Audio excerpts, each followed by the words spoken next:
আসসালামু আলাইকুম। পলিটিক্স ক্লাবের মুখোমুখি আজকে দুইজন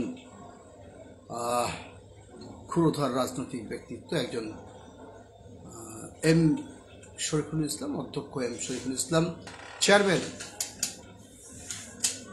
জাতীয় শক্তি, এবং পাশে আছেন মাসুদ হোসেন, উনি বাংলাদেশ মুসলিম সমাজের চেয়ারম্যান।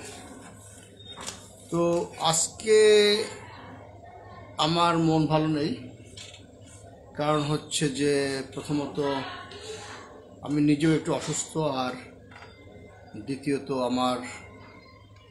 আপনারা জানেন যে আমাদের দলের গ্রিন পার্টির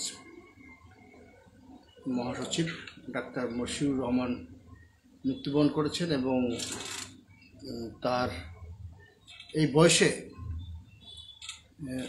মারা যাবেন সেটা আমরা কখনো কল্পনা করিনি, আর কল্পনা করার কথাও ছিল না।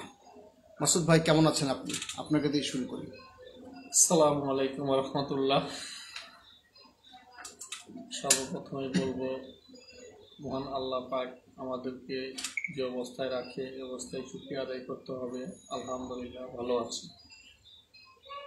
তো আজকের আলোচনার বিষয় তেমন কিছু না, তবে একটা খবর আমাকে বিস্মিত করেছে যে 5ই আগস্ট ভারত বাংলাদেশের সেনাপ্রধানরা সার্বক্ষণিক ফোনে যোগাযোগের মধ্যে ছিলেন।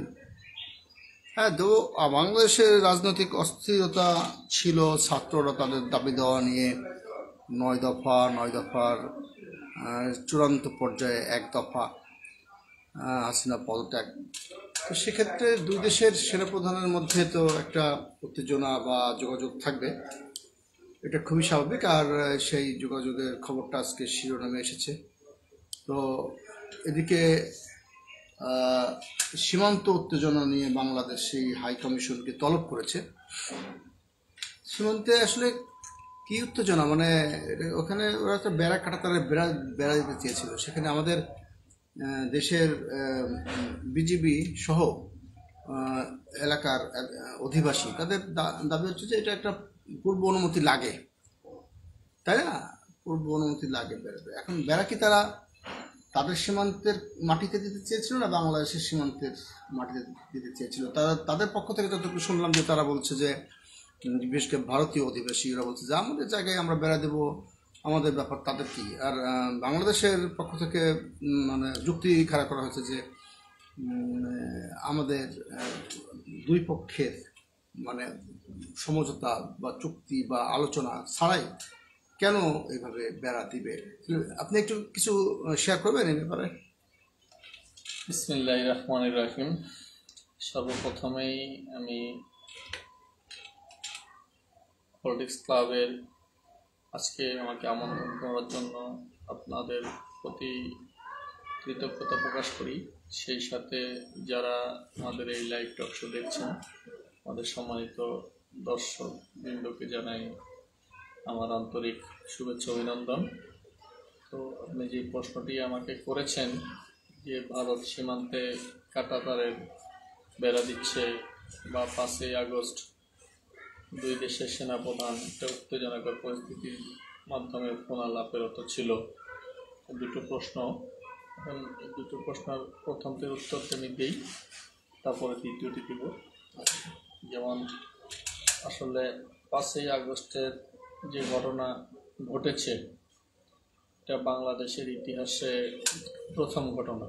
আচ্ছা আচ্ছা। যে কোনো রাষ্ট্রপ্রধান এক নাগারে 15 বছর ক্ষমতা কক্ষিগত করে রাখার পরে তাকে দেশ থেকে পলায়ন করতে হয়, এটা অত্যন্ত দুঃখজনক। দেশ হিসেবে আমরা এখানে লজ্জিত মনে করি। আচ্ছা, যেমন এমন একজনকে আমরা রাষ্ট্রপ্রধান করেছি যাকে শেষ পর্যন্ত দেশ ছেড়ে পালিয়ে যেতে হলো। আচ্ছা আচ্ছা। তো এখানে একটা উত্তেজনাকর পরিস্থিতি থাকতে পারে স্বভাবত, কেননা যেহেতু ভারত আমাদের পাশাপাশি দেশ, তারা আমাদের বিভিন্ন ক্ষেত্রে আধিপত্য বিস্তার করেছে এবং দীর্ঘদিন ধরে এই 15 বছর ধরে তারা একচেটিয়া তাদের লেসপেন্সার শেখ হাসিনাকে দিয়ে তারা যত রকম তাদের স্বার্থ উদ্ধার সবকিছু তারা করেছে। এই জন্য একটু উত্তেজনাকর পরিস্থিতি হতেও পারে।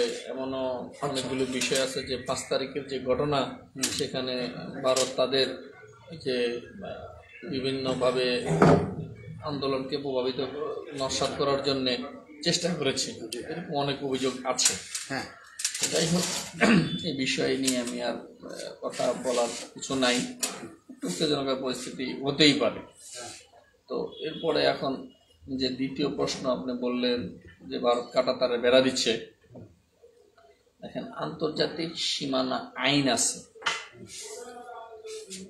আমরা বরাবরই দেখেছি যে আন্তর্জাতিক সীমানা আইনের যে সিস্টেম বা এই সিস্টেমের কোনো তোয়াক্কা ভারত করতেছে না। আচ্ছা, জি। আপনি দেখেন পৃথিবীর অনেক দেশের সাথে অনেক দেশের সীমানা আছে। জি। মেক্সিকোর সাথে আমেরিকার সীমানা আছে। আচ্ছা, তারপরে পাকিস্তানের সাথে ভারতের সীমানা আছে, আচ্ছা, সীমান্ত আছে। নেপালের সাথে আছে, বিভিন্ন রাষ্ট্রের সাথে বিভিন্ন রাষ্ট্রের সীমান্ত আছে, সীমানা আছে। এখন হ্যাঁ, আপনি আপনার জায়গায় বেড়া দিতে পারেন, কিন্তু সেটা আন্তর্জাতিক আইনের আওতায় হতে হবে। আচ্ছা। এখন আমরা যতটুকু জানতে পেরেছি গণমাধ্যমের কল্যাণে, যে ভারত 1.5 কিলোমিটার নোম্যান্স ল্যান্ডের 1.5 কিলোমিটার ভিতরে জি আমাদের এখানে এসে বাংলাদেশের কাছে, বাংলাদেশের অংশে 1.5 কিলোমিটার তারা ভিতরে এসে কাঁটাতারে বেড়া নির্মাণ করতেছে। আচ্ছা, আচ্ছা। তাহলে আপনি যে এই নোম্যান্স ল্যান্ডের 1.5 কিলোমিটার ভিতরে এসে কাঁটাতারে বেড়া দিবেন, এটা আন্তর্জাতিক কোন আইনের আওতায় আপনি এই কাজ করতেছেন? এটা একটা প্রশ্ন। তো আপনি আগে যেমন শেখ হাসিনা ছিল, তখন রাজগুয়ারিভাবে আপনি ইচ্ছা মতো আমাদের সীমান্তের ভিতরে ঢুকে কাঁটাতারে বেড়া দিচ্ছেন। আমাদের সীমান্ত থেকে, পুকুর থেকে কৃষকের মাছ, ফসলাদি আপনারা নিয়ে গেছেন, বা আমাদের সীমান্তে যারা বসবাস করে তারা প্রতিবাদ করতে গেলে গুলি করে হত্যা করেছেন। বারবারই আপনি এই যে আন্তর্জাতিক আইন লঙ্ঘন করতেছেন। জি। তো এখন আপনি বেড়া দিবেন, ভালো কথা। আপনি উভয়, আমাদের বিজেপি আছে এবং বিএসএফ, উভয়টা সমঝোতার ভিত্তিতে আপনার আলোচনার মাধ্যমে আপনার বেড়া দিতে পারেন। কোনো আলোচনা ছাড়া আপনি বেড়া দিবেন, এটা তো হতে পারে না। যার ফলশ্রুতিতে আমরা দেখেছি যে সীমান্তে যে আমাদের ভাইরা বসবাস করে, তারাও প্রতিবাদ মুখর হয়েছে। তারা আমাদের সীমান্ত রক্ষী বাহিনী বিজেপির সাথে তারা কাঁধে কাঁধ মিলিয়ে এই বিএসএফ এর যে হীন মান মানসিকতা, তারা যে জোরপূর্বক বেড়া দিতেছে, এটা তারা প্রতিবাদে অংশগ্রহণ করেছে। আচ্ছা, যার ফলশ্রুতিতে বিএসএফ সেখান থেকে সরতে বাধ্য হয়েছে। আচ্ছা, আপনার কাছে আসবো।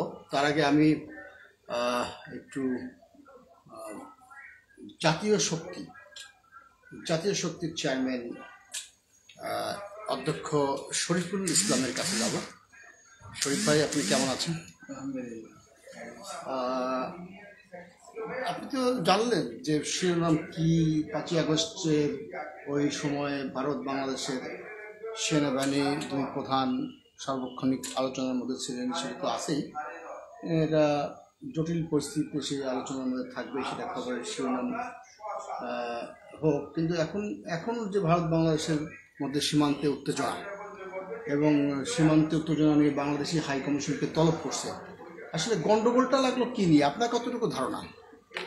একটু আমাদেরকে তথ্য দিয়ে সাহায্য করবেন? আমি আমার বক্তব্যে বলতে চাই যে শুধু এটা না, আমাদের মঈনুদ্দিন ফখরুদ্দিন যখন এলো, 7 সিস্টার নিয়ে আসলো, 4টা ঘোড়া উপহার দিল, আর এখানে আসি নির্বাচন হলো, শেখ হাসিনা গদি বসে দিয়ে তারা চলিয়ে গেল। কিন্তু এখন পর্যন্ত বাংলার মাটিতে তারা আসলো না। এখন যে সেনাবাহিনীর প্রধান আছে, উনি তো যে সরকার পালিয়ে গেছে তাদেরই সমর্থন পুষ্ট, আশীর্বাদ পুষ্ট মনোনীত ব্যক্তি। আচ্ছা আচ্ছা। এখন শেখ হাসিনা যে পালিয়ে গেল, তাকে যে পালানোর সুযোগ দেওয়া হলো এবং কোন বিমান আসলে কোথায় নিয়ে চলে গেল, অবশ্যই সেনাবাহিনী 2 বাহিনীর প্রধানের সাথে সেটা যোগাযোগ ছিল যে ওনার যাতে কোনো ক্ষতি না হয় আমাদেরকে পৌঁছে দেন, পরবর্তী বিষয়টা আমরা দেখব।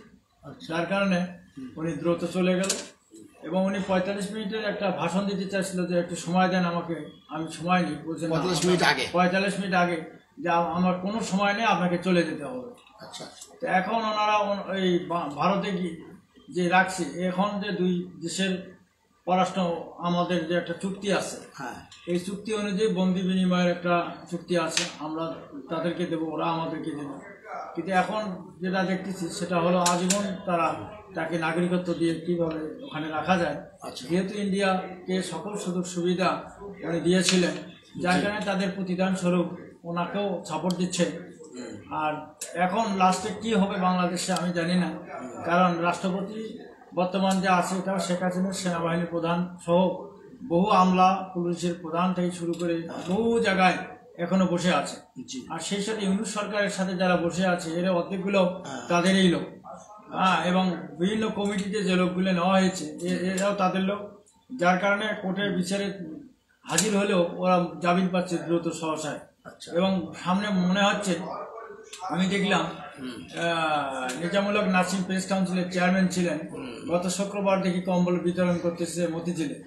বিভিন্ন সামাজিক অনুষ্ঠানের মধ্য দিয়ে তাদের বহিঃপ্রকাশ, আত্মপ্রকাশ করছে, আজান দিচ্ছে যে আমরা আছি এবং থাকবো, আমরা এগিয়ে যাব। এর মধ্যেই বাংলাদেশে বিরোধী দল বিএনপি বিশেষ করে তারা সোচ্চার যে আমাদের নির্বাচন দিতেই হবে, এবং ইউনুস সাহেব আজকে বলেছেন যে আমি সবচেয়ে সেরা ইতিহাসে সেরা নির্বাচনটি উপহার দেব। আসলে নির্বাচন কমিশন বলতেছে যে আগেই জাতীয় নির্বাচন দিতে হবে, স্থানীয় নির্বাচন নয়। আচ্ছা। আবার বিএনপি বলতেছে যুগপথ আন্দোলন গড়ে তুলতে হবে সমমনা রাজনৈতিক দলকে নিয়ে। আসলে কখন কোথায় কি হচ্ছে আমি বুঝতেছি না, যে রাজনীতি সকালে একদিকে বিকেলে একদিকে, এখানে কানামাছির খেলা চলছে, কোথায় কি চলে যাচ্ছে। একদিকে মিত্র জামাত বিএনপির দীর্ঘদিনের পথ চলার সাথী, যখন তাদের আগে স্থানীয় সরকার নির্বাচন হলে কি এটা ট্রায়াল দেওয়া সুবিধা হবে ভালো নাকি? ট্রায়াল না, এটা হলো kill by time before kill me, সময়কে হত্যা করার আগে যেমন হত্যা করো, আমাকে হত্যা করো, এইরকম মনে হয় একটা দুর্বিসন্ধি একটা আছে যে স্থানীয় সময় হত্যা করার পদ্ধতি নাকি একটা ট্রায়াল দিয়ে ঝামেলা সৃষ্টি হলো। যেমন কোন গ্রহ যখন বিজ্ঞানীরা পাঠায়, আগে কুকুর পাঠায়, মানে আগে লেস ইম্পর্টেন্ট প্রাণী পাঠায়, তারপরে মানুষ পাঠাবো, এরকম কিছু কিনা আমি জানি না। যদিও স্থানীয় সরকার নির্বাচনকে আমি কম গুরুত্ব দিচ্ছি না। সায়েন্সের ছাত্র ছিলাম তো, দেখা গেছে যে অপারেশনের সময় ব্যাংকে আমরা কুরবানি দিচ্ছি। ব্যাংক? হ্যাঁ, ব্যাংক। আচ্ছা, ব্যাংক দিয়ে আমাদের অপারেশন শুরু, মানে আমরা সায়েন্সের ছাত্র হয়ে গেলাম, আমরা সামনে ডাক্তার হবো আর কি, কাটাকাটি শুরু হলো। সেই স্থানীয় সরকার দিয়ে ওনারা করতে চাচ্ছে যে আসলে মানুষের মোটিভ কি, ইমেজ কি, কোন দলের পাওয়ার আসে, এবং সেই সাথে অন্যরা রাজনৈতিক দল প্রস্তুত করার জন্য মনে হয় একটা দুর্বিসন্ধি। আপনি একজন শিক্ষক নেতা, আপনি কিন্তু সুন্দর করে গুছিয়ে বলতে পারেন। আপনার কাছে খুব ভেরি ইন্টারেস্টিং এই সিচুয়েশনে, এই রাজনৈতিক নির্বাচন সংক্রান্ত বিষয় নিয়ে আমি আবার আসবো। আমি একটু মাঝখানে ইন্টারাপ্ট করছি, মানে মুসলিম সমাজের চেয়ারম্যান মাসুদ হোসেন, উনি কিন্তু ইন্টারন্যাশনাল রাজনীতি সহ দেশের অনেক নারী নক্ষত্রের খবর রাখেন। মানে বাংলাদেশের রাজনৈতিক নেতৃত্বের যে একটা পরিবর্তন হয়ে যাচ্ছে, তা অনেক বুদ্ধ রাজনীতিবিদরা বুঝতে চাচ্ছেন না। কিন্তু এখন তো হাল ছেড়ে দিতে হবে, কাউকে না কাউকে ছাড়তে হবে। সেই হিসেবে আমাদের মাসুদ হোসেন কিন্তু রাজনৈতিক মহলে আস্তে আস্তে সিনিয়র হয়ে যাচ্ছে। মাসুদ ভাই, ঘটনা কি? আপনি বলছিলেন সীমান্ত উত্তেজনা নিয়ে, কিন্তু একটু সীমান্তের থেকে দূরে আনি এই নির্বাচন নিয়ে। মানে কি চমক দেখাবে ডক্টর ইউনূস? আর এই স্থানীয় সরকার নির্বাচন আগে দিয়ে এটার মাজেজরা কি, মানে এটার লক্ষ্যটা কি, আগে দিয়ে লাভটা কি, বা এটা কোনো ট্রায়াল হচ্ছে কিনা, বা পরে দিয়ে, মানে আগে জাতীয় নির্বাচন দিয়ে বা কি লাভ, মানে আসলে এর মধ্যে অনেক কিছু ঘুরপাক খাচ্ছে। আজকে নতুন খবর পেলাম যে জামাত আর বিএনপির মধ্যে আসলে কোনো দ্বন্দ্ব নাই, এরকম বলে একটা মালিশ দেওয়া হচ্ছে। কিন্তু এর আগে তো অনেকখানি ক্ষতিগ্রস্ত করে ফেলেছে। যে এমপি হয়েছিল কি নাম, হারুন নাকি, জামাত সম্পর্কে অনেক কিছু বলছে, এই কেমিস্ট্রি গুলো কি একটু আপনি বলবেন? আসলে প্রথমে আপনি যে স্থানীয় সরকার নির্বাচন কথা বলতেছেন, যে জাতীয় নির্বাচনের আগে স্থানীয় নির্বাচনটা করার ব্যাপারে সরকার আগ্রহী, কিন্তু নির্বাচন কমিশন এখানে একজন কর্তা উনি বলেছেন যে স্থানীয় সরকার নির্বাচনটা আগে জাতীয় নির্বাচন পরে স্থানীয় সরকার নির্বাচন। তো আমার বক্তব্য হলো যে যেহেতু স্থানীয় সরকার নির্বাচনটা হলো নিরপেক্ষ, এখানে আমরা এক জায়গায় আমরা দেখেছি যে যদি জাতীয় নির্বাচনের পরে স্থানীয় সরকার নির্বাচনটা হয় তাহলে সেখানে দলীয় প্রভাবটা কাজ করে মারাত্মক আকারে। অর্থাৎ যে দলের সরকার থাকে ওই দলের একটা প্রভাব থাকে স্থানীয় সরকার নির্বাচনে। আচ্ছা আচ্ছা। তো সেখানে দেখা যায় যে আমরা স্বতন্ত্রভাবে যারা আসলে রাজনীতির সাথে যুক্ত থাকে না বা যারা ওইভাবে রাজনীতিটাকে কোনো দলীয়ভাবে তারা অনেকে থাকে না, এরকম একটা পজিশনে দেখা যায় যারা সমাজে শিক্ষক বলেন বা ভালো ভালো অবস্থানশীল বা যারা সমাজে একটু নামি দামি ব্যক্তিত্ব, তারা ওই দলীয় সরকারের প্রভাবে যে নির্বাচনটা হয় সেখান থেকে তারা ছিটকে পড়ে। তবে দেখা যায় যে দলীয় সরকারের যে হোমরা চোমরা যারা আছে, যারা এই সন্ত্রাসী মাস্তানি যারা করে, এই প্রকৃতির লোকগুলো ওই নির্বাচনে তারা জয়লাভ করে দলীয় প্রভাব বিস্তার করে। তো এই দৃষ্টিকোণ থেকে আমি বলবো যে স্থানীয় সরকার নির্বাচনটা সম্পূর্ণভাবে যদি নিরপেক্ষভাবে করতে হয় তাহলে অবশ্যই জাতীয় নির্বাচনের আগে স্থানীয় নির্বাচন করাটা আমার দৃষ্টিকোণ থেকে ভালো হবে। হ্যাঁ, এটা হলো আমার বক্তব্য। আর আরেকদিকে একটা ট্রায়ালও হতে পারে, টেস্ট কেস হতে পারে যে আসলে বর্তমান জনগণের মোটিভটা কোথায়। আচ্ছা, এটা একটা যাচাই হয়। আমরা দেখেছি যে এই যে যারা চাচ্ছে যে আগে জাতীয় নির্বাচন, এরা তো ওই 2091 সালেও ক্ষমতায় এসেছে, 91 থেকে 96 পর্যন্ত ক্ষমতা তারা ছিল। 1991 থেকে 96 পর্যন্ত তারা ক্ষমতায় ছিল। কিভাবে তাদের মাসেল পাওয়ার তাদের দলীয় নেতা কর্মীরা দেখিয়েছে স্থানীয় সরকার নির্বাচনগুলোতে, সেটা তো আমরা প্রত্যক্ষ সাক্ষী। সেই সাথে আবার মাঝখানে গ্যাপ দিয়ে তারা আবার ওই যে আওয়ামী লীগ আবার 96 থেকে 2001 সাল পর্যন্ত ক্ষমতায় আসলো। সেই সময় আওয়ামী লীগও তাদের লোকজন কিভাবে স্থানীয় সরকারের দলীয় প্রভাব খাটিয়েছে এটা তো আমরা দেখেছি। তাদের কাছে যে সাধারণ যে যারা মোটামুটি সম্মানী ব্যক্তি সমাজের মান্যগণ্য, তারা কোণঠাসা। তারপরে আবার 2001 থেকে 2005 পর্যন্ত আবার যখন তারা ক্ষমতা এসেছে সেখানেও তো আমরা দেখেছি যে স্থানীয় সরকার নির্বাচনগুলো তারা কিভাবে ম্যানিপুলেট করতো। তারপরে এই 15 বছর তো কোনো কথাই নেই, যে আওয়ামী লীগ যে টিকিট পেয়েছে অটোমেটিক সেই স্থানীয় সরকার নির্বাচনে চেয়ারম্যান, কমিশনার, মেয়র এগুলো নির্বাচিত হয়েছে। তো তাহলে স্থানীয় সরকার নির্বাচন আমি মনে করি যে কোনো অবস্থাতেই দলীয় সরকারের অধীনে হওয়া উচিত নয়। আচ্ছা আচ্ছা আচ্ছা, এটা হলো আমার বক্তব্য। আর সেক্ষেত্রে সেখানে মার্কার ব্যবহারও থাকা উচিত না? অবশ্যই। এখানে তো আবার দেখলাম যে এই যে আওয়ামী লীগ যে ফ্যাসিস্ট, তারা তো আবার কি করলো, এক ধাপ এগিয়ে তারা দলীয় প্রতীকে স্থানীয় সরকার নির্বাচনের ব্যবস্থা করলো। আচ্ছা, আমার তো মনে হয় যে জাতীয় নির্বাচনেও মার্কার ব্যবহার উঠিয়ে দেওয়া উচিত। পলিটিক্স ক্লাবের পক্ষ থেকে আমরা একটা মতামত দিয়েছি এর আগে। জাতীয় নির্বাচনেও ব্যক্তি মর্যাদা, ব্যক্তি যোগ্যতার উপর ভিত্তি করে আসলে নির্বাচনটা হওয়া উচিত, কারণ অনেক সময় মার্কাকে মানুষ ভোট দিয়ে দেয়। তো যাই হোক, সেটা নতুন নির্বাচন পদ্ধতির সংস্কারে কি আসে আর জানি না, আপনার কাছে আমি আসবো। আর একটু জাতীয় শক্তির চেয়ারম্যান অধ্যক্ষ এম শরীফুল ইসলাম ভাইয়ের কাছে যাই। শরীফ ভাই, একটা বিষয় আপনি একটু ক্লিয়ার করবেন, যে সেটা হচ্ছে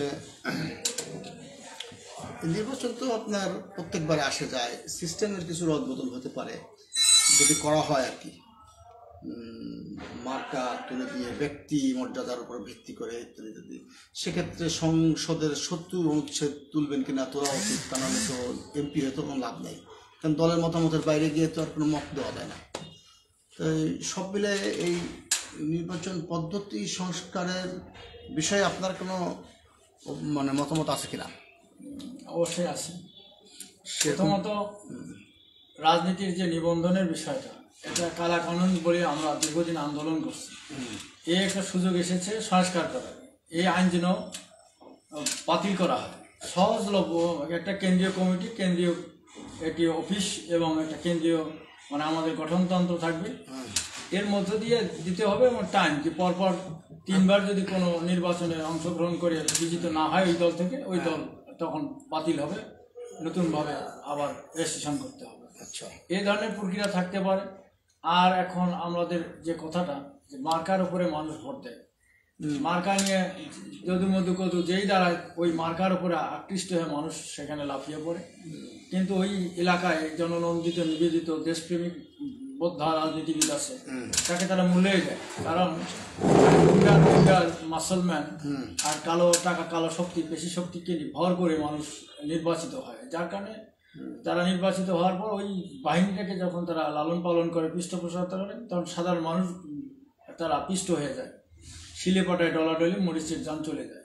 কিন্তু সাধারণ মানুষও সাধারণ মানুষকে ভোট দিতে চায় না। এরকম করে আপনারা ভালো মানুষও ভালো মানুষকে নেতা নির্বাচিত আপনাদের মতামত দিয়েছেন নির্বাচন পদ্ধতি সংস্কার জি, কমিশন? ভালো মানুষও ভালো মানুষকে তারা নির্বাচিত করে না, সাধারণ মানুষও সাধারণ মানুষকে তারা ভোট দেয় না। যার টাকা আছে, হুন্ডা আছে, মাস্তান আছে, তার উপর আকৃষ্ট হয়ে নির্বাচন চলাকালীন এই 2-4 মাস শুধু তাদের সাথে ঘরে, তারা কিছু টাকা দেয়, এই মজুরি তারা তাদের ব্যক্তিত্ব সত্তাকে বিক্রি করে দেয়। যার কারণে বারবার এই জুলুমবাজ বাহিনী, পার্লামেন্ট সদস্যরা আসে এবং দেশটাকে লুটে পুটে শেষ করে দেয়। কিন্তু জনগণও খারাপ, আমি যে বলবো রাজনীতিবিদ খারাপ তা নয়, জনগণও খারাপ। এরা মানুষকে মূল্যায়ন করতে জানে না, এরা দেশপ্রেমিক নাগরিককে কখনো মূল্য দেয় না। কাজী নজরুল ইসলাম ভোটে দাঁড়ালো, তাকেও মানুষ ভোট দিল না। মাওলানা ভাসানী ভোটে দাঁড়ায়, তাকেও ভোট দেয় না। এরা কোথাকার কে একদিনও রাজনীতি করলো না, তাদেরকে কোথায় মোদি ইয়াবা ব্যবসা করো আর নর্তকীর ব্যবসা করে সিনেমা হলের মালিক হোক, এদেরকে মানুষ মূল্যায়ন করে। আজকে আপনার ইসলামী জলসা দেখেন, সারা বাংলাদেশে যে মাহফিল হচ্ছে, যার টাকা আছে সেই ওখানকার প্রধান অতিথি, বিশেষ অতিথি, সভাপতি হচ্ছে। আচ্ছা, ওখানেও টাকার খেলা। আপনি যে মাহফিলে যাবেন, মসজিদে যাবেন, সভাপতি হবেন, সেক্রেটারি হবেন, আপনার টাকা আছে কিনা, আপনি ঘুষ দুর্নীতি বা চাকরি জীবনে আপনি কি করছেন, ব্যবসা জীবনে কি করছেন, ওই দেখবেন যে অনেক টাকা, ওই আপনি ওখানকার সভাপতি, সেক্রেটারি হবেন। মাহফিলেরও তাই। আপনি কিভাবে টাকা আয় করেছেন তা দেখবেন না, তারা টাকার মালিক আছেন কিনা। হ্যাঁ, মসজিদ কমিটির সব ওরা সৎ মানুষকে কখনো অতিথি করে না। না। এমনকি সামাজিক সংগঠন যেগুলো আছে, এদেরও চেয়ার টেবিলে দিয়ে বসে দেখবেন যে একটা কুখ্যাত অখ্যাত ব্যক্তি, যার অন্য তার দুর্নাম আছে, সেই মঞ্চের উপরে বসে আছে, আর ভালো মানুষ নিচে বেঁধে তার তালি দিতে যোগান দিতে হয়। তাহলে এই যে রাষ্ট্র কি চোখে দেখে না এগুলি? এই যে প্রত্যেক মসজিদ কমিটির যে চেয়ারম্যান সভাপতি হয়, তার আপনি বললেন যে তারা বেশিরভাগই টাকা আছে কিনা দেখা হয়, তাদের কোনো যোগ্যতা আছে কিনা বা তাদের কোনো সততা আছে কিনা দেখা হয় না। এটা কি বাংলাদেশ সরকারের কোনো আছে কিনা, মানে সংস্থা আছে কিনা? আমি বাংলাদেশ মসজিদ ফাউন্ডেশনের চেয়ারম্যান। আমার সরকার অনুমোদিত প্রতিষ্ঠান সারা বাংলাদেশে বাংলাদেশ মসজিদ ফাউন্ডেশন, অল ওভার কান্ট্রি। তা আমি ইসলামী মূল্যবোধ প্রতিষ্ঠার জন্য যে আমি কাজ করি, মসজিদ ভিত্তিক সমাজ ব্যবস্থা গড়ে তোলার জন্য, প্রতিদিন যে মুয়াজ্জিন মাইকে আজান দেয়, হাইলের সালা, নামাজের জন্য আসো, আবার বলে হাইলের ফালা, মানে কল্যাণের জন্য আসো। নামাজ পড়ার জন্য আসলাম ঠিকই, কিন্তু কল্যাণের কথা বলছিল, কিন্তু কল্যাণ তো প্রথম শব্দটা রাখে প্রতিদিন প্রতারণা, এটা করে কোনো কল্যাণের সুবিধা নেই। কোনো ইমামও বলে না যে তোমাদের মধ্যে কোনো ক্ষুধার্ত ব্যক্তি আছে কিনা। পরের দিনও জিজ্ঞেস করা হয় না হালাল ফালা কি ফালাই দিছো নাকি? হ্যাঁ, হালাল ফালাটা ফালাই দিচ্ছে। যা ভালো মুজা হয়, ভালো তরকারি আছে মসজিদে, ওরা নিয়ে হুজুর মুয়াজ্জিন নিয়ে তারা চলে যায়। তাহলে আমি তো মনে করি যে পলিটিক্স ক্লাব, আপনার মসজিদ, আপনি মসজিদ কি বললেন, বাংলাদেশ মসজিদ ফাউন্ডেশনের চেয়ারম্যান হিসেবে আমরা বিভিন্ন মসজিদে আমরা মোটিভেশন স্পিচ দিতে আমরা যেতে চাই, কারণ আমরা ওখানে তাদেরকে বলতে চাই যে হায়াল সালা, হায়াল ফালা, হায়াল সালাটা নামাজের জন্য আসলা, কিন্তু পরে যে হায়াল ফালা এটা তোমরা ফালাই দিচ্ছ কেন? কল্যাণের জন্য কি কাজ করতো? ওটা ফেলে দেওয়ার কারণে ওরা রাসূলের উম্মত হলো। আচ্ছা, আমরা কেন হলো না জানেন? আল্লাহ রাসূল বলছে, যার প্রতিবেশী না খেয়ে ঘুমায় সে আমার উম্মত না। যার কারণে মসজিদে নামাজ পড়তে গেলে ওরা রাসূলের উম্মত না। এমনি তারা দেখাইতে পারে যে আমি হাজিরা দিলাম, টিকিটের খোঁজে যায়। আপনার কাছে আসবো, আজকে শেষ করে দেবো, আপনাকে শেষ ফিনিশিংটা আপনার থেকেই নেবো, কারণ আপনি যে চমক দেখানোর কথা বলেছেন, হায়াল সালা, হায়াল ফালা, তারা কিন্তু হায়াল ফালাটা ফালাই দিচ্ছে। আসবো বাংলাদেশ মুসলিম সমাজের চেয়ারম্যান মাসুদ হোসেনের কাছে। মাসুদ হোসেন তো বিচক্ষণ রাজনৈতিক যোদ্ধা হিসেবে পরিগণিত হচ্ছে, এবং তার পররাষ্ট্রনীতি এবং তার রাজনৈতিক জ্ঞান, তার মোবাইল পড়ে গেছে, তো পড়বেই তো বাড়াবার দিয়ে বাধা নাই। তো এর মধ্যে এই আমাদের শরীফ ভাই যে কথা বললো যে নামাজ পড়া হয়, নামাজের জন্য ডাকা হয়, নামাজের পরে যে কল্যাণের কথা বলা হয়, সেই কল্যাণের কাজকে কি করে?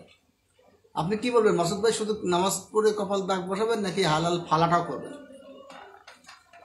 বিষয় হলো, আমরা রাজনীতি থেকে একটু ধর্মের দিকে যাচ্ছি, আবার ফিরে এসে আজকের অনুষ্ঠান শেষ করবো মাসুদ ভাই। আসলে বাস্তবতা বলতে কি, আমাদের মুয়াজ্জিন যখন আজান দিচ্ছে আল্লাহু আকবার আল্লাহর নামে, ঠিক আছে, এখন যে আজানের মর্ম কথাটা, এই যে আজানের যে মধুর সুর, এই সুর বাণীতে আল্লাহ পাক কি বলতেছে, এই বিষয়টাই তো আমরা মুসলমান নিজেকে দাবি করি, কিন্তু এই বিষয়টা আমরা উপলব্ধি করি না, মানে ওটার অর্থ বুঝি না, অর্থটা আমরা উপলব্ধি করি না যে আল্লাহ পাক কি বলতেছে। আজান কি বাংলায় দেওয়া যায় না? তাহলে তো আমরা বাংলা দেওয়ার সুযোগ নাই। কেন সুযোগ নাই? সুযোগ নাই তো মানে এই যে একটা আজানের মধ্যে যে আছে হালাল সালা হালাল ফালা, তো এখানে আমাকে যিনি মসজিদ বাংলাদেশ মসজিদ ফাউন্ডেশনের সভাপতি, উনি তো যোগ্যতা ছাড়া হননি, উনি শিক্ষক নেতাও বটে, উনি জাতীয় শক্তি চেয়ারম্যান, উনি বললেন যে এই কারণে পরের শব্দটা বোঝানো বলে মানুষ কল্যাণের কথা ভাবে না, কিন্তু সেই আজানকে বাংলায় করার মতো ক্ষমতাও আপনাদের নাই। মানে আপনারা যেই ওখানে একটা ফতোয়া দিবেন, তো সঙ্গে সঙ্গে আপনার মাথার দাম এত টাকা, মাসুদকে ধর, কিন্তু আপনি তো বলতে পারেন যে আজানটা বাংলায় দাও না। এই ধরনের ফতোয়া তো আসলে এখানে প্রযোজ্য না, অনেক কিছু আছে। আপনি দেওয়ার সাহস নাই নাকি আপনার বুদ্ধির অভাব আছে? এখানে আল্লাহ পাকের যে বিধানের বাইরে আল্লাহ পাকে কি বলছে যে বাংলায় আজান দেওয়া যাবে না? বাংলায় আজান দেওয়া, বাংলায় নামাজ পড়া হয় কিভাবে? না, বাংলায় নামাজ পড়ারও সিস্টেম নাই, আছে তো বাংলায় আজান দেওয়ারও সিস্টেম বাংলা নাই, সূরা টূরা সব বাংলায় পড়ার আদেশ আছে, নিয়ত বাংলায় করার মতো হুজুররা বলে না। না, আপনার হলো আপনি যেটা বলতেছেন, বিভ্রান্ত করেন না। আমাদের তো দেখেন, আমাদের তো আল্লাহর রাসূল হলো, আপনি যদি বলতে চান তাহলে আমাকে সময় দিতে হবে। সংক্ষেপে বলেন। হ্যাঁ, সংক্ষিপ্তেই শেষ করব। এখন আপনি যদি এই কথা বলতে চান, তাহলে এখানে আল্লাহর রাসূলের দেখানো পথেই আমাদের পথ চলতে হবে। পথ তো নষ্ট হয় নাই। আমাকে বলতে দেন, তাহলে আপনি বুঝবেন বিষয়টা, বা সবাই দর্শক শ্রোতা বুঝবে। কারণ আমাদের আল্লাহর রাসূলের যে নির্দেশনা, এই নির্দেশনার এক চুল বাহিরে নিজে আগ বাড়িয়ে কিছু বলারও সুযোগ নেই, বা ওইটা কমানোর সুযোগ নেই। এখন আপনি বাংলায় যদি দেওয়ার সুযোগ থাকতো, তাহলে এটা আল্লাহ রাসূল সে সময় নির্দেশনা দিয়ে দিতেন। এখন আল্লাহ পাক বলছে এই কোরআন আমি নাজিল করেছি আরবি ভাষা, কেননা আল্লাহ রাসূলের ভাষা হলো আরবি। এখন আমি যদি বাংলা, যেমন আপনি বলছেন সূরা ফাতিহা বললেন, সূরা ফাতিহার আরবি উচ্চারণ না করে আপনি সরাসরি বাংলা পড়লেন, তাতে তো হলো না। আপনি আগে আরবিটা, হ্যাঁ আমি বলতেছি, আগে আরবিটা পড়ে আপনি বাংলাটা তর্জমা করতে পারবেন, এই নির্দেশনা আছে। আপনি আপনার ভাষা তর্জমা করতে পারবেন, কিন্তু বাংলা অনুবাদ করতে পারবেন, কিন্তু আরবির পরিবর্তে আপনি আরবিটাকে বাংলা বলে শেষ করে দিবেন, এটা হবে। আমার মনে হয় এখানে আপনি খণ্ডিত ব্যাখ্যা দিচ্ছেন, কারণ অনেক নামাজের নিয়ত বাংলায় করার মতো মসলা অলরেডি দেওয়া আছে। না, বাংলায় নিয়তের ব্যাপারটা ভিন্ন। নিয়ত আর সালাত আদায় করা দুটো একটা শব্দ না তো। যেমন সূরা ফাতিহা, আপনি প্রথমে সালাতের শুরুতে সূরা ফাতিহা পড়তে হয়। আমি সূরা কথা বললাম, আমি বলছি আজানের কথা। আজানও তো আপনাকে, আজান তো একটা নিয়ত। আজান তো হলো আজান হলো আহ্বান। আপনার নামাজের যে নিয়ত, তার থেকে সেটা তো নামাজের অংশই নিয়তটা, কিন্তু আজান তো আরেকটু বাইরে ডাকা, আহ্বান। সেটা বাংলা হলে কি হয়? আহ্বান। আজান শব্দের অর্থ কি? আজান হলো আহ্বান। কার জন্য আহ্বান করতেছে? আল্লাহর জন্য আহ্বান। ওইটা যদি বাংলায় করা হয় তাহলে অনেক লাভ হয় কিনা? না, বাংলা সুযোগ নাই। সুযোগের কথা ধরেন বাদ দিলাম, যদি সুযোগ থাকতো তাহলে বাংলায় করলে লাভ হতো কিনা? না, লাভ লসের এখানে প্রশ্ন নাই। আপনি কি ভয়ে উত্তর দিচ্ছেন? না, ভয়ের কোনো কারণ নেই। ভয়ের সুযোগ আছে না, ভয় না, সুযোগ নাই। আমি এটা বলবো না। আমি বললাম যেখানে আল্লাহর রাসূলের, আমার কথা মানে বিজ্ঞানসম্মত অ্যানসার দিতে পারছেন না। যে আপনি বলছেন যে সুযোগ নাই, আমি ধরে নিলাম সুযোগ আছে। যদি থাকে তাহলে কি বাংলায় আজান দেওয়া যেত? না, যেখানে বর্ডার, আপনি এখানে আমরা বর্ডারে চলে যাই, সীমান্ত কিলিং। আমরা আসলে ধর্ম নিয়ে এত বেশি জানিও না, আপনি হয়তো জানেন বেশি, হয়তো বা এখানে আমি যদি আবার অধ্যক্ষ শরীফুল ইসলামকে যাই, উনি হয়তো সুন্দর করে অন্য ব্যাখ্যা করবেন। এই বিতর্কে আমরা যাবো না, বর্ডারেই থাকি। এই বর্ডারে ধাক্কাধাক্কি হয়েছে বা একটু সীমান্ত বেড়া দেওয়া নিয়ে গ্যাঞ্জাম হয়েছে, তার কারণে সীমান্তে উত্তেজনা সৃষ্টি হয়েছে। বাংলাদেশ হাই কমিশনকে তলব করেছে। আপনি এক মিনিটের মধ্যে আপনার শেষ বক্তব্য দিবেন। আমি শরীফুল ইসলামের কাছে যাবো। সেটা হচ্ছে বর্ডার কিলিং, বর্ডারের উত্তেজনা, এইগুলো তো আছে। সেই উত্তেজনা নিরসনে দুই দেশের মধ্যে বিএসএফ এবং বিজিবি পতাকা বৈঠক হচ্ছে। তারপরে এই উত্তেজনা নিরসনে আর কি করা যায়, রাজনৈতিকভাবে কি ভূমিকা আছে? তো আপনার এই প্রশ্নের উত্তরে আমি এটুকুই বলবো যে আলহামদুলিল্লাহ আমাদের এই যে সরকারটা বর্তমানে আছে এদের একটা মেরুদণ্ড শক্ত এই পজিশনে আছে। আসলে কেননা আমরা দেখেছি অতীতে যখন ভারতের রাষ্ট্রদূত আমাদের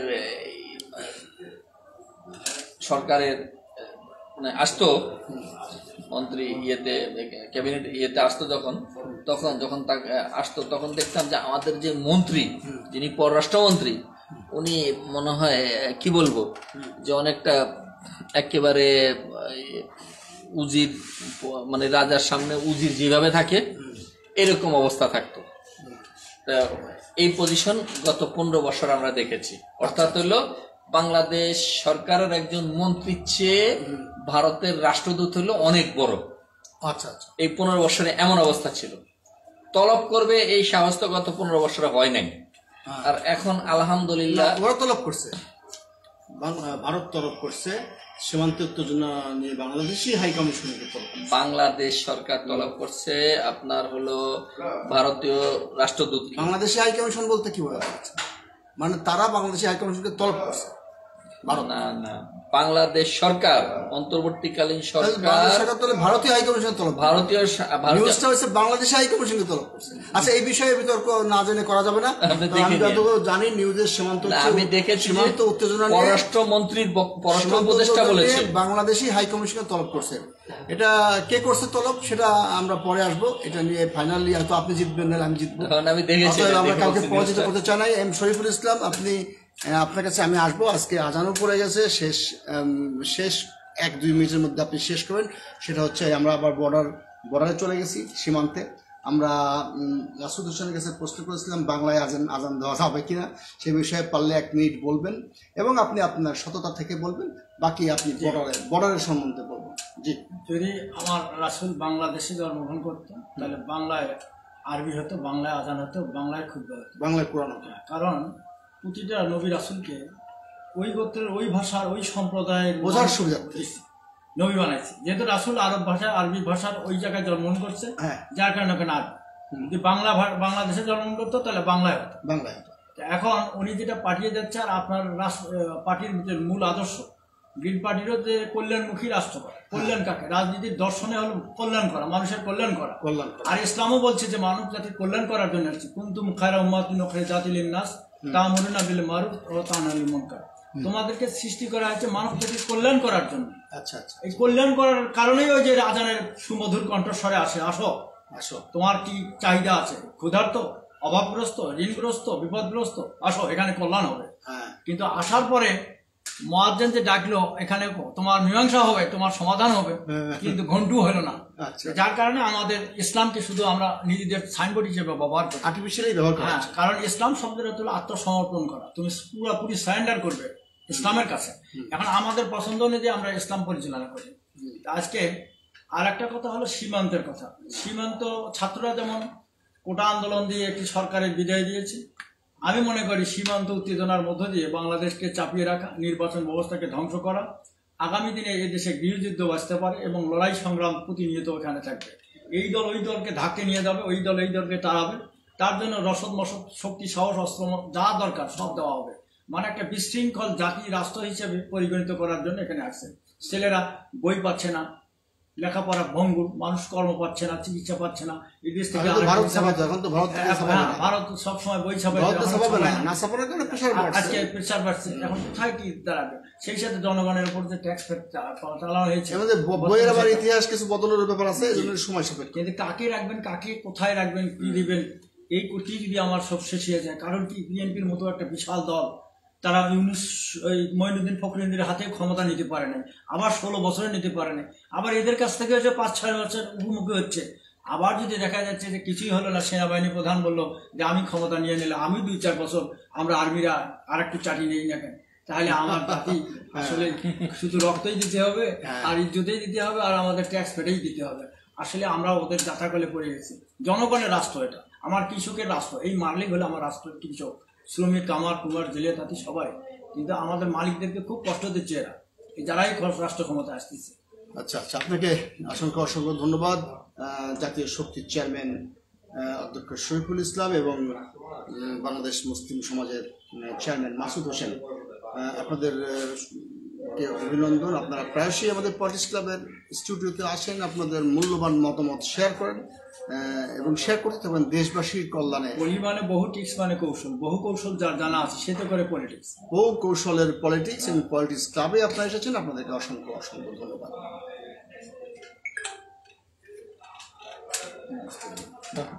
দর্শক মণ্ডলী, আমি আজকের আলোচনা এখানে শেষ করছি এবং আপনাদেরকে অনুরোধ করছি 2x2 পুরনো পল্টন আজিজ অটোসের দোতলায় আমাদের পলিটিক্স ক্লাবের স্টুডিও, এখানে আমাদের গ্রিন পার্টিও আছে। সেই স্টুডিওতে আপনারা এসে আপনাদের মূল্যবান মতামত পেশ করবেন। সে পর্যন্ত সবাই ভালো থাকবেন। আসসালামু আলাইকুম।